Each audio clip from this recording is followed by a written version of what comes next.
niyə Rəqsanəni bağışladı? Əvvəla ən böyüklük mənə elə gəlir ki, bağışlamaqdır. İkincisi də hər ikisi Azərbaycan xanımıdır və düşmən deyillər. Bir yanlış anlaşılmazlıq baş vermişdi.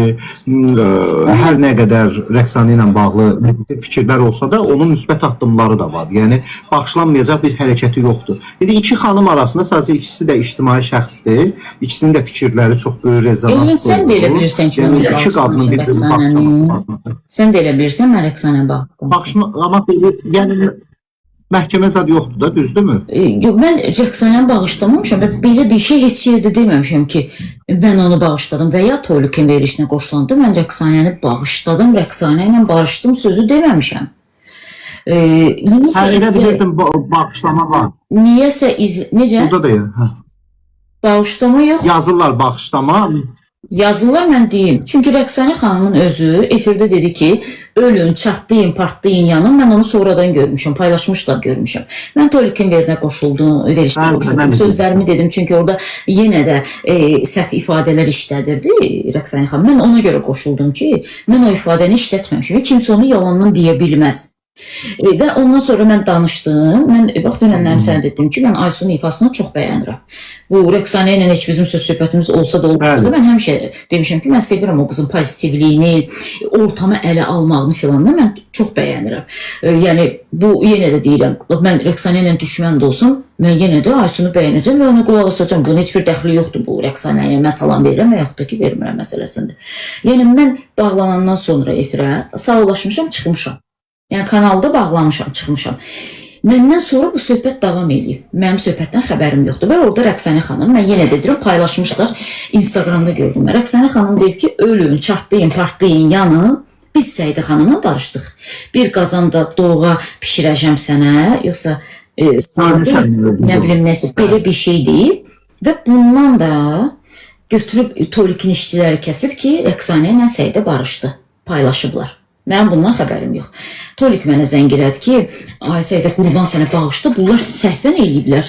Yazıblar ki, Səidə Rəqsanəni bağışlayacaq. Deyirəm, axı Səidə xanım elə söz demədi. Niyə qızın haqqına girirsiniz? O zəng elədi ki, bu söz səhvdir, filan söz səhvdir. Mən də filan şey demişəm. İstəyirsiniz verin efirə qulaq asın.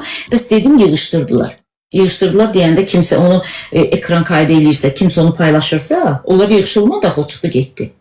Yəni Rəqsanə xanım elə deyibsə, bu o demək deyil ki, mən demişəm ki, mən Rəqsanə İsmailovanı bağışlayıram. İndi görürüm, mənə qarşı qara yaxma kabinetini iştirak edənlər bunu götürüb verirlər. Sən Rəqsanəni bağışladın. İndi kimin qız oldun? Göy, mənim atamı məndən çox istəyirlər. Kimin qız oldun? Mən təbii ki, indi o səviyyənin yelərinə cavab verməyəcəm, amma yenə dedim.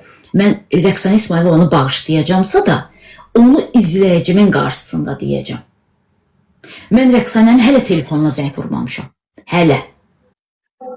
Hətta belə bir istək oldu ki, biz əvvəlcədən görüşək, danışaq. Dedim, məni qəlbən sevən və dəstəkləyən tamaşaçıya heç vaxt yalan danışmaram.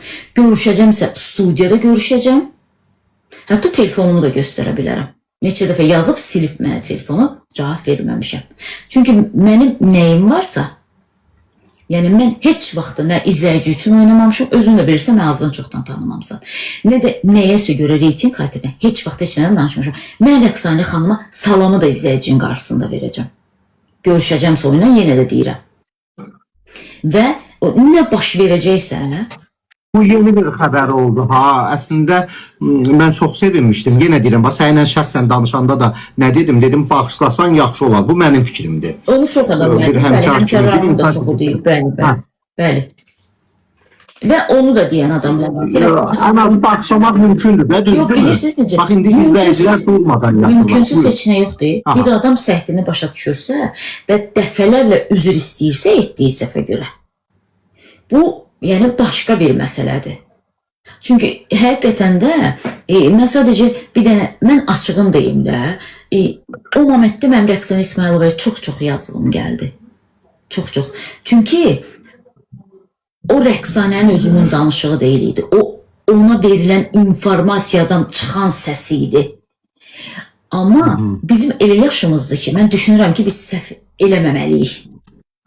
Bizim 16 yaşımız yoxdur, bizim 18 yaşımız yoxdur. Biz üçün son